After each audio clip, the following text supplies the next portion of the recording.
خۆپیشاندەران لە عێراق و لوبنان هەمان داواکاریان هەیە و گۆڤاری فۆرێن پۆڵسی ئەمریکیش خۆپیشاندانەکان بەلێدان لە هەژمونی ئێران لەو دوو وڵاتە دەزانێت. خۆپیشاندانەکانی لوبنان بەردەوامن. خۆپیشاندەرانیش داوای گۆڕینی حکوومەت و دەسەڵاتدارانی لوبنان دەکەن. لە بەشێکی خۆپیشاندانەکانیش دروشم دژی ئێران بەرز کرایەوە.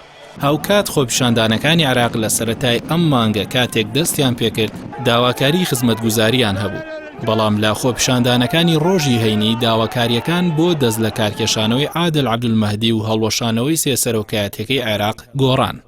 ئاژانسەکانی هەواڵ باز لەوە دەکەن هەرچەندە دۆخی خەڵک زۆر خراپە و دەسەڵاتدارانی عێراق و لوبنان شکستیان لە دابینکردنی خزمەتگوزاری بۆ هاوڵاتیان هێناوە، بەڵام ئەو لایەنەشی لە پشت خۆپیشاندانەکانن دژی ئەجێندای ئێران و لە هەمان کاتیشدا ئەمریکا پشتگیری ئەو خۆپیشاندانانە دەکات. لە عێراق هەریەکە لە هادی عامری سەرۆکی هاوپەیمانی فەتح و پارتی و یەکێتی پشتگیری لە مانەوەی عادل عەبدولمەهدی دەکەن، بە پێچەوانەوە حەیدەر عەبادی و موقتەدا سەدر لەگەڵ لابردنی دەن. لە هەمان کاتیشدا ئێران پشتگیری مانەوەی عەبدولمەهدی دەکات و ئەمریکاش وەک سەرەتای پێگەێنانی حکوومەت پشتگیری مانەوەی ناکات. هاوکات لە لوبنانیش حیزبوڵڵا و میشعۆن سەرۆکۆماری ئێستای لوبنان پشتگیری لە مانەوەی حکوومەتی لوبنان دەکەن. لەلایەکی ترەوە گۆڤاری فۆرین پۆڵسی ئەمریکی لە وتارێکیدا باز لەوە دەکات خۆپیشاندانەکانی لوبنان و عێراق لێدانە لە هەژمونی ئێران لە ناوچەکە.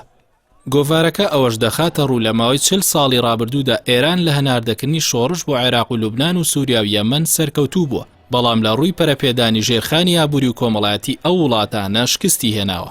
ئێران وەک هێزێکی کاریگەری هەرێمایەتی بەردەوام کاری لەسەر ئەوە کردووە پشتیوانەکانی لە عێراق و سووریا و لوبنان و یەمەن بەهێز بکات. هەر لەبەر ئەمەشە دەوترێت ئێستا ئێران هەریەک لە پایتەختەکانی بەغدا و دیمەشق و بەیروت و سەنعای لە ژێر دەستدایە. هەژمونی ئێران لە عێراق و وڵاتانی دیکەی ناوچەکە ئیسرائیل و ئەمریکای نیگەران کردووە، هەر بۆیە ئێستا دەیانەوێت کۆسب لە بەردەم هیلالی شیعی دروست بکەن لە ڕێگەی گۆڕینی حکوومەت لە چەند وڵاتێک.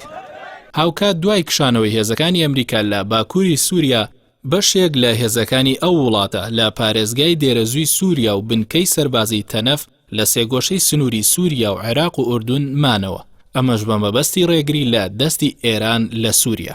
ڕۆژی 21 ئەم مانگەش دۆناڵد ترامپ سەرۆکی ئەمریکا ڕایگەاند لەسەر داوای ئوردون و ئیسرائیل بەشێک لە هێزەکانیان لە جێگەیەکی سووریا دەهێڵنەوە. هەروەها یەکێکی دیکە لە ئامانجەکانی ئەمریکا لە ڕێکەوتن لەگەڵ تورکیا و دروستکردنی ناوچەی ئارام لە سووریا بە قوڵایی 32 کیلۆمەتر بۆ لێدان بوو لە هەژمونی ئێران و ڕێگری لە دروستکردنی هیلالی شیعی. بە بڕوای چاودێرانی دۆخی ڕۆژهەڵاتی ناوەڕاست دوای ڕوخانی ڕژەمی بەعەس لە عێراق و دەستپێکردنی شۆڕشی گەلانی سووریا و شەڕی یەمەن هەژمونی ئەمریکا لە ناوچەکە لاواز بووە، بە پێچەوانەشەوە هەژمون و ڕۆڵی ئێران لە ناوچەکە زیادی کردووە.